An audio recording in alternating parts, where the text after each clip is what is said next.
have two guests that if you took the time to adequately introduce them, we would be out of time as far as the radio show. We have David Swanson, author, activist, journalist, and radio host. He is executive director of World Beyond War and campaign coordinator of rootsaction.org. His books include War is a Lie and When the World Outlawed War. He blogs at davidswanson.org and warisacrime.org. He hosts Talk World Radio. He is a Nobel Peace Prize nominee, and he's on the advisory board of a number of peace organizations, including Veterans for Peace. And thanks to David, we also have Dr. Alison Broinowski. Did I pronounce that right? It'll do. Okay. Perfect. She is acting president of Australians for War Powers Reform. She joined the Australian Foreign Service in 1963. She has lived and served in Japan, Burma, Iran, the Philippines, Jordan, South Korea, the United States, and Mexico. She is the author of 8 books, I believe. She lectures and thankfully has joined us today from Australia. So thanks so much for joining Harvey and me to talk about AUKUS, which stands for Australia, United Kingdom, and United States.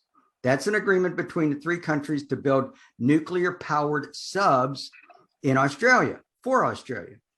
Now, to me, it's way more complex than just building subs and has a number of, unintended or maybe intended consequences that are not being conveyed, at least not in the press here. So what I'd like to do is I'd like to start with you, Dr. Broinowski, and can I call you Alison? Yes, please. Okay. Since your country, Australia, is not only a participant, but also on the front lines of Biden's pivot to Asia, can you tell us your perspective about AUKUS?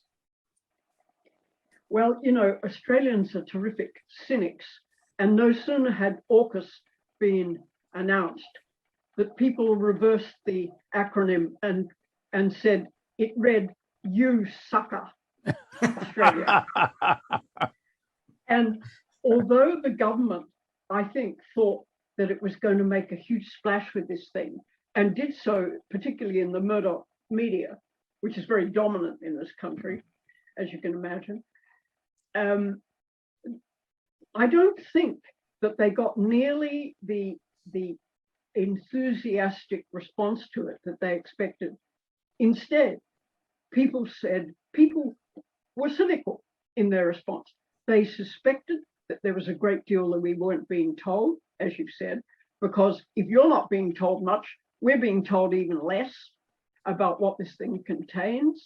It is not a treaty, it's an agreement. It's only an agreement to do a few things to do with military hardware and basing more American troops in Australia and doing a bit of home porting and things that haven't been done before ever for nuclear submarines and ships. All of this is quite significant, but it doesn't tell us what it's for. It doesn't tell us who the enemy is, take your guess. And it leaves people saying, well, okay, this is all going to arrive certainly after the 4 of us are dead. It's going to leave a huge debt for our grandchildren to pay. And a lot of people are just going, what's all that about? And the real cynics in Australia are saying, if we don't know what this is about, and if the results of it aren't going to be here when we need them, what is all this for? What is all this enormous amount of money for? And the deep, dark cynics immediately reply, to get the government re-elected before next May. As simple as that.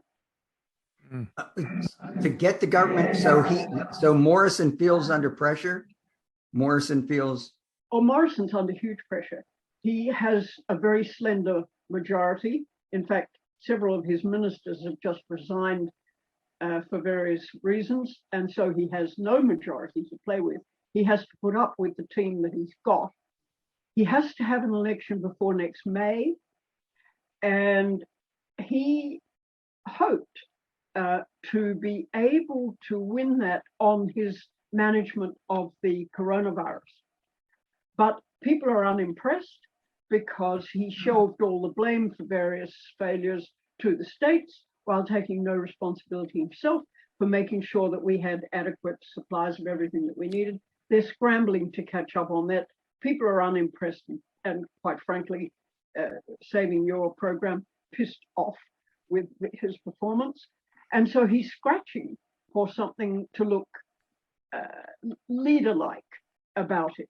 And this thing, this AUKUS thing, which was obviously being concocted ever since 2018, short on detail though it is his way of saying, I am the great leader, trust me, I am going to join up with our old Anglo allies and confront China. And as I say, I'll tell you what the opinion polls say in a moment, which is a bit contradictory, but at the moment, it's not working in the sense of getting him great electoral support that I can see. Okay. I read an article you wrote, I think it was in August, and I'm just going to quote and get you to comment. If Australians ignore the change in the global power balance that is happening before our eyes, we will suffer the consequences. If we can't defeat the Taliban, how will we prevail in a war against China? Our losses will be incomparably greater. Perhaps when they meet in Washington in September, the Prime Minister may wish to ask if President Biden still believes America is back and wants a war with China. But Biden didn't even bother to call Morrison to discuss the Kabul route. So much for our investment in the Afghanistan war, which was supposed to buy us access in Washington. Now, this was before this deal was announced in September. But, you know, with this whole pivot to Asia, I thought that was very prescient as far as the situation between Australia and the United States. That if we all can't beat and Harvey and I both know we're both Vietnam veterans. And so if we can't beat under-equipped indigenous armies, how are we going to deal with China? Well, quite frankly, as you know, America has done, the American Defense Forces have done a lot of wargaming about a potential war in the South China Sea or a potential war over Taiwan. And in all of those scenarios that they set up to see what would happen, the United States loses. And the Pentagon has admitted that several times. So if even before there is a war, the indication is that we would lose it, Sun Tzu would tell you, don't fight it. If you have no chance of winning, don't fight it. And in particular, don't fight a war against a territorial enemy who is fighting their own home ground. Whereas all America would be doing would be trying to assert its hegemony out into the East Asian and Pacific area. Now, this puts Australia in a very different position, you see, because all of the wars that we have fought alongside you guys and lost, we have fought in other remote places.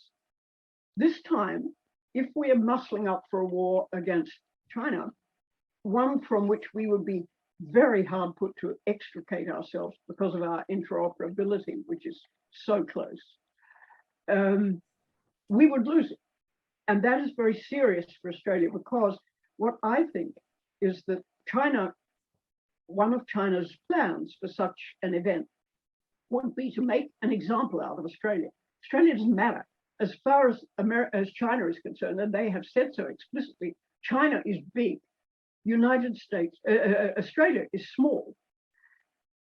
But their real problem is with the United States. So making an example out of Australia by doing a devastating attack on, say, US bases in Australia, carefully targeted, make a big impact, make a big hole, would be devastating for us, but not for anybody else. And we, or I at least, would not expect the United States to take the huge risk of going to war with China over that. In other words, Australia is dispensable.